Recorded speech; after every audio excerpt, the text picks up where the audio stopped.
apa sih yang ada di diri kita, apa sih yang kita alami. Nah, itu yang pertama.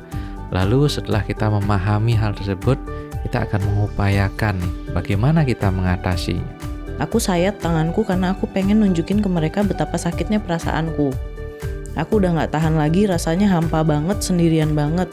Aku lama-lama menikmati rasa sakit itu. Aku kenapa ya, dan aku mesti gimana, katanya. Ya, jadi tidak bisa mengelola rasa sepi, takut untuk diabaikan, takut untuk ditinggalkan. Nah, itu juga salah satu gejala dari borderline. Nah, lalu gejala berikutnya yang ada self harmnya juga ya.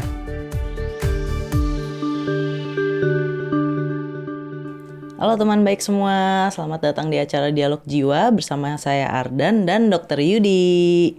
Kita kali ini masuk ke episode kedua dari Bincang Borderline. Jadi memang kita khusus membahas borderline. Kemarin ada episode 1, sekarang episode 2-nya yang terakhir ya dok ya.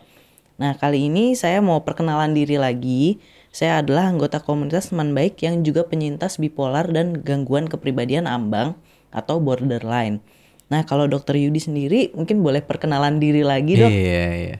Ya, halo teman baik semua. Jumpa lagi ya, saya Dr. Yudi Kurniawan ya, saya psikiater ya. Juga ikutan nih di komunitas teman baik juga ya, dan komunitas kawan bipolar. Kawan BPD. BPD, betul. Jadi salah satu pembinanya ya dok ya. Dari komunitas kawan BPD. Mungkin bisa di follow juga Instagramnya @kawanbpd, kawan borderline personality disorder. Nah kali ini kita membahas tentang mengatasi borderline personality disorder. Kalau kemarin kita lebih ngebahas ke teorinya ya dok ya, tentang apa sih BPD itu gitu. Nah sekarang kita membahas tentang cara mengatasinya gitu. Nah saya mau bacain studi kasus nih dok. Iya. Ada 3 nih dok, surprise ya dok ya, belum dikasih tahu soalnya, belum dibocorin sebelumnya. Iya. Nah, asik ya. Asik, makanya ada 1 nih yang pertama. Wah, banyak dong ini berarti karena ada 3. Iya. Iya, oke. Nah ini dari satu kawan ya, dari kawan borderline juga, katanya gini, moodku berubah drastis dengan cepat dalam hitungan menit. Saat aku ke kamar tidur, moodku masih happy tuh. Lalu pas ke area laundry mesin cuci, moodku langsung drop banget sampai mau nangis. Triggernya karena lihat tumpukan pakaian kotor yang banyak banget. Sampai aku suicidal. Nah itu aku kenapa ya dok? Katanya gitu. Nah ini dia ya. Kita lihat nih, yang pertama dia ngeluhin berarti moodnya. Jadi ada moodnya yang cepat banget berubah dalam hitungan menit ya. Baru dari kamar lalu ke mesin cuci aja udah langsung berubah ya ketika melihat tumpukan pakaian kotor ya. Jadi ada perubahan mood yang terjadi tiba-tiba. Lalu disertai juga adanya, nah itu tadi, adanya suicidal juga ya kan, ada keinginan. Jadi dia ada suatu stresor ketika merasa sangat tertekan mungkin ya, ketika melihat tumpukan itu sehingga lalu merubah moodnya dengan cepat. Dan mungkin dia tidak bisa untuk mengelola hal tersebut sehingga ada nih keinginan untuk melakukan suicidal. Nah, kita nggak dapat nih kalau hanya lihat dari secuplik gini kan. Kita perlu yang lainnya. Tetapi paling tidak ada gejala BPD yang terpenuhi. Yang pertama adanya moods yang cepat berubah, lalu ada pikiran-pikiran suicidal itu ya. Ya. Kita tahu nih, tadi udah kita jelasin kalau pada borderline salah satunya ya adanya mood swing yang cepat dan adanya self harm yang sering terjadi ya atau berulang. Nah, mesti ada gejala-gejala lainnya. Nah, itu yang mesti kita tanyakan. Ada nggak ini dia mengalami suatu rasa takut untuk ditinggalkan, tidak bisa mengelola kesepian, atau dia ada gangguan nih, ada hambatan dalam berinteraksi dengan orang lain secara dekat ya kan.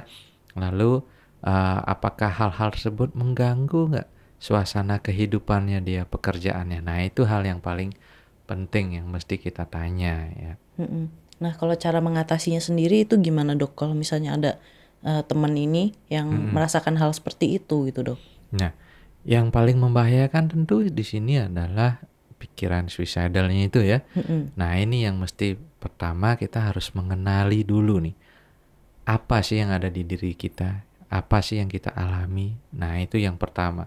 Lalu setelah kita memahami hal tersebut, kita akan mengupayakan nih bagaimana kita mengatasinya. Nah, kita tahu ada hal yang membahayakan lalu keinginan untuk bunuh diri kan. Nah, apa yang bisa kita lakukan? Hal yang termudah yang kita bisa lakukan adalah coba mengalihkannya. Distraksi ya dok ya? Iya, salah satunya distraksi ya. Nah, ketika ada hal tersebut, bisa diam sejenak, mungkin tarik nafas dalam, buat diri kita jadi rileks, lalu coba lakukan hal-hal lain yang bisa mengalihkan pikiran kita untuk melakukan hal yang membahayakan tersebut. Lalu jangan juga ragu nih untuk memberitahu orang terdekat, pasangan, mungkin orang tua atau siapa yang ada di rumah tentang apa yang kita alami. Nah, mestinya juga orang yang di rumah paham nih dengan apa yang kita alami, dengan gangguan yang kita alami tersebut. Nah, itu sangat penting. Iya. Kalau misalnya orang di sekitarnya malah nganggep dia lebay gimana ya dok ya? Nah, ini yang perlu ya kan. Nggak jarang ya dianggap seperti itu karena seringnya melakukan tindakan self harm yang berulang. Nah, kan dikatakan mungkin lebay untuk mencari perhatian kah, ya kan seperti itu ya. Nah, sebenarnya kita mesti memberikan pemahaman pada keluarga bahwa hal ini mungkin saja ini bagian dari suatu masalah mental ya yang mestinya harus ditangani ya. Terlalu kita mengabaikan, nah apalagi dengan menantang, nah itu bisa saja nih nanti membuat hal tersebut terjadi beneran. Nah, bisa saja hal tersebut. Ya, pemahaman di keluarga sangat penting. Nah, itu pentingnya nih.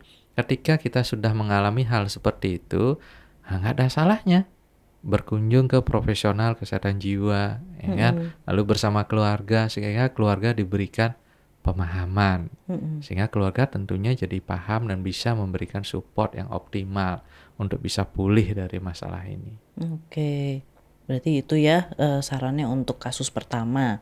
Kasus kedua nih ada juga nih dok.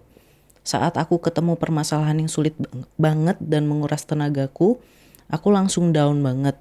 Orang-orang bilang aku lebay dan saking gemesnya sama rasa downku, aku selalu self-harm. Saking udah sakitnya perasaanku katanya. Apalagi selalu dibilang lebay sama orang-orang. Kenapa sih orang-orang lebih empati dengan orang sakit fisik dibanding sakit mental? Aku sayat tanganku karena aku pengen nunjukin ke mereka betapa sakitnya perasaanku. Aku udah gak tahan lagi, rasanya hampa banget, sendirian banget. Aku lama-lama menikmati rasa sakit itu. Aku kenapa ya dan aku mesti gimana katanya. Iya. Ya, ini dia juga ya. Jadi ternyata ada perilaku self harm berupa menyayat ya, berarti cutting yang dia lakukan ya. Dan akhirnya cutting tersebut menjadi menimbulkan suatu apa ya tadi ya, kelegaan ya jadinya ya. Bukan suatu penyesalan, tapi ada rasa lega setelah melakukan tersebut, dan mungkin bisa terjadi berulang kali seperti itu. Nah, ketika terjadi pengabaian ya dia merasa diabaikan kan berarti ya. Nah, ini salah satu gejala juga ya. Ya, jadi tidak bisa mengelola rasa sepi, takut untuk diabaikan, takut untuk ditinggalkan. Nah, itu juga salah satu gejala dari borderline. Nah, lalu gejala berikutnya yang ada self harm-nya juga ya. Yang mungkin terjadi bisa jadi berulang tuh karena dia sudah menemukan. Meskipun dia ingin menunjukkan nih bahwa kenapa sih orang sakit fisik aja yang diberi perhatian lebih ya, keluhanku kok enggak ya. Nah, itu juga yang perlu nih keluarga pahami ya. Hampir sebagian mungkin nih masyarakat masih menganggap hal yang sama seperti itu ya. Sakit fisik kelihatannya nyata ya, sedangkan problem mental suatu hal yang banyak yang mengidentikan rumit dan susah dipahami ya. Jadi itu yang membuat seakan-akan tidak dipedulikan ya. Mungkin pemahaman itu nih yang pada keluarga diperlukan. Nah, terkait apa yang dialami, nah ketika melakukan self harm agar rasa stres psikis itu jadi terasa makin lega.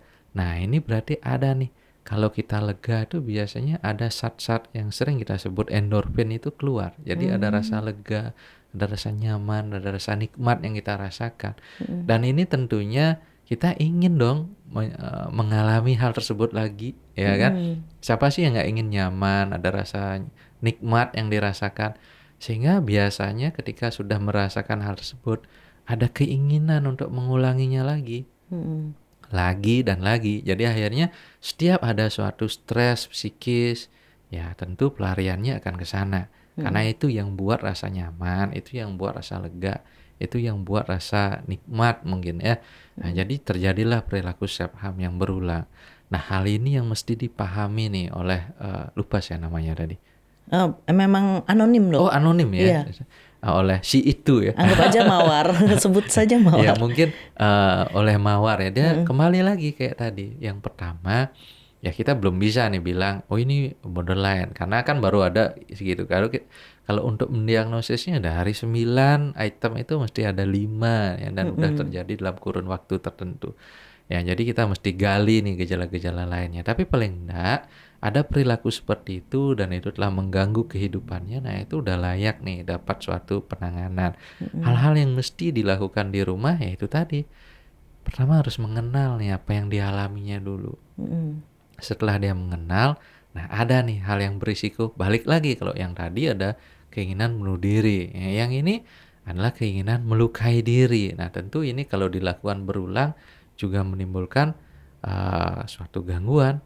Nah, ketika dia mengenali hal ini, gimana nih dia bisa memetakan pencetusnya.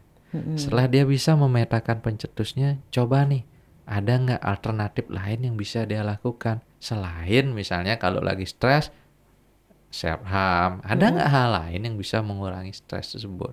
Nah, lalu nggak lupa juga nih support sistemnya, dukungan dari keluarga, mestinya keluarga memiliki pemahaman dengan apa yang dialami oleh si Mawar tentunya. Berarti edukasi itu penting banget ya dok ya? Sangat penting, makanya kita buat acara seperti ini ya. Iya betul, betul sekali. Emang tujuannya untuk mengedukasi ya dengan cara yang mudah dipahami gitu. Sekarang yang terakhir nih dok, yang ketiga. Yang ketiga ya. Iya, aku takut sekali ditinggal pacarku. Pas dia sibuk kerja pun aku langsung berpikir dia selingkuh atau ninggalin aku selamanya. Bahkan aku jadi sering nuduh dia mau ninggalin aku padahal dia nggak mau ninggalin gitu. Aku tersiksa banget sama perasaan ini. Aku selalu ngerasa akan ditinggalkan. Gimana ya cara ngatasin itu dok? Oke. Ya kita bahas juga ya, karena kan topik kita borderline. Ada nggak gejala-gejala borderline di sini kan? Kalau kita cermati dari kasus yang ketiga ya, ternyata nih ada rasa takut ditinggalkan. Nah ini juga salah satu gejala dari borderline personality ya. Ya kita udah nemuin satu. Lalu berikutnya ya ada curiga ya kan. Yang kita udah cerita di episode sebelumnya. Ada juga ide-ide curiga. Nah, ketika ada rasa takut ditinggalkan, lalu timbul ide-ide curiga seperti itu. Nah, itu mesti kita cari lagi nih. Ada nggak hal-hal lainnya dari 9 kriteria itu sehingga kita bisa menentukan ini adalah suatu gangguan kepribadian borderline atau mungkin hanya suatu ciri kepribadian borderline. Nah itu yang mesti kita lakukan ya. Tapi paling enggak ketika mengalami seperti itu apa sih yang bisa kita lakukan? Ya balik lagi ya. Ya yang pertama kita lakukan ya tentu memperbaiki komunikasi dulu nih dengan pacar ya atau pasangan ya. Ya komunikasi kita perbaiki ya. Nah, lalu bagaimana kita menimbulkan rasa saling percaya. Nah, itu perlu nih berlatih ya, saling mempercayai. Lalu berikutnya, nah apa sih yang paling mengganggu? Ide-ide curiga itu tadi, ya kan? Ide-ide curiga ini berarti timbul, berarti ada keraguan ya atau ketidakpercayaan ya mungkin dengan pasangan. Ya ini yang mesti dibicarakan dan dikomunikasikan, lalu dibuatkan komitmen ya. Misalnya nih, pada orang yang miliki ciri borderline ketika misalnya telat aja sebentar nih udah pikirannya udah macam-macam ya takut ditinggal. Ya mungkin kalau telat ini pasangan bisa konfirmasi dulu ya hal-hal yang sederhana ya mungkin ya itu bisa dicoba dan dibicarakan dan dilakukan. Nah itu tuh saya juga pengen ngebahas soal impulsivitas sama kompulsif dok. Itu apakah pikiran kompulsif atau gimana ya dok ya? Ada hubungannya nggak? Iya, pada borderline sangat sering tuh ada gejala perilaku impulsif ya. Jadi suatu perilaku tanpa dipikirkan terlebih dahulu nih akibatnya atau risikonya. Lalu ada juga nih, tadi kita bahas sedikit ya, dia akan cenderung melakukan tindakan berulang, utamanya self harm itu tadi. Ya ketika ada rasa nyaman, ada rasa lega yang didapat dari luka fisik itu tadi, ya cenderung dia akan ingin mengulanginya lagi ya. Jadi perilaku ini sering kita sebut kompulsif ya. Jadi ada perilaku yang berulang ya. Dia akan merasa lega setelah melakukan perilaku tersebut. Ya, jadi hal itu yang terjadi. Ya. Jadi untuk mencapai rasa lega seperti itu dia akan mengulanginya lagi. Dan dia tidak punya merasa tidak berkuasa untuk melepaskan perasaan itu ya dok ya, Iya, mengontrol gitu. Ya itu yang nantinya kita latih. Nah itu yang perlu dilakukan dengan treatment dan psikoterapi. Bagaimana sih misalnya mengelola hal tersebut. Nah hal-hal itu yang perlu dilakukan. Benar nggak sih dok? Saya juga pernah dengar katanya kalau untuk borderline itu bukan ke obat tapi lebih ke psikoterapi. Iya. Benar ya dok? Ya kalau kita lihat ini sangat tergantung ya. Oh tergantung. Jadi keluhannya aja begitu luas ya kalau kita lihat borderline. Kadang di luasnya keluhan ini, jadi tidak ada nih terapi yang spesifik banget nih kalau untuk obat untuk borderline. Ada range pilihannya tergantung dari gejala yang mengganggu itu apa. Nah itu, kalau mood swing yang mengganggu ya berarti treatment mungkin untuk moodnya yang lebih dominan. Begitu pula dengan yang lainnya. Nah itu kalau dari segi treatment obat. Lalu memang yang lebih ditonjolkan dalam penanganan borderline ini adalah terapi psikoterapinya. Jadi ada banyak pilihan psikoterapi yang bisa dipilih dan dilakukan. Nah, jadi itu. Namun untuk bisa dilakukan psikoterapi tersebut tentu keadaan yang lain itu mesti lebih stabil sehingga bisa dilakukan upaya-upaya tersebut. Nah itu kadang yang memerlukan obat, bagaimana menstabilkan gejala-gejala yang mengganggu sehingga bisa dilakukan suatu psikoterapi. Oh jadi kalau psikoterapi itu harus stabil dulu ya dok ya biar bisa Ya paling nggak diterima. seperti itu. Ya kalau lagi betul-betul misalnya nih perilaku impulsifnya yang dominan ya kan. Nah kadang nih kita perlu juga tuh ada kombinasi terapi. Jadi ada medikasi, ada juga psikoterapinya. Oh gitu. Jadi teman baik semua kalau misalnya ngerasa kayak relate banget sama kasus-kasus yang tadi saya ceritakan, itu gak ada salahnya buat ketemu profesional ya dok ya. Iya. Kayak psikiater, psikolog klinis, perawat jiwa itu juga bisa ya dok ya. Bisa. Ya jadi apa yang kita bicarain tadi, kita mengenal gejalanya, kita coba lakukan usaha-usaha mandiri yang bisa dilakukan di rumah. Tetapi ketika ada hal-hal yang membahayakan, nah tentunya ini mesti nih mendapatkan penanganan. Nggak jarang juga nih pada beberapa klien yang borderline juga bertanya, kalau kondisi saya lagi seperti ini, saya perlu dirawat inap nggak dok? Oh Nah, iya kadang gimana tuh? ada bertanya seperti itu. Ya ini sangat tergantung ya.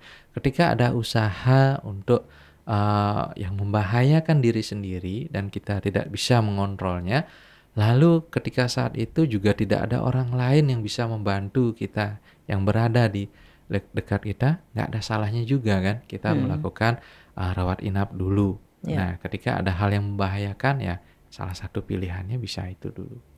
Oke deh kalau gitu. Teman baik semua, semoga penyampaian dari kita tadi, penjabarannya semuanya bisa dimengerti dan bisa menambah wawasan. Terima kasih banyak Dokter Yudi, waktu kita ternyata sudah mendekati habis. Nah, jadi sampai ketemu semua teman baik di episode-episode Dialog Jiwa setelahnya. Dan saya mau cerita dulu, acara ini didukung sepenuhnya oleh komunitas teman baik, komunitas kawan BPD, dan studio Diskoria 88. Oke, sekarang saatnya kita undur diri ya. Makasih semuanya udah menonton.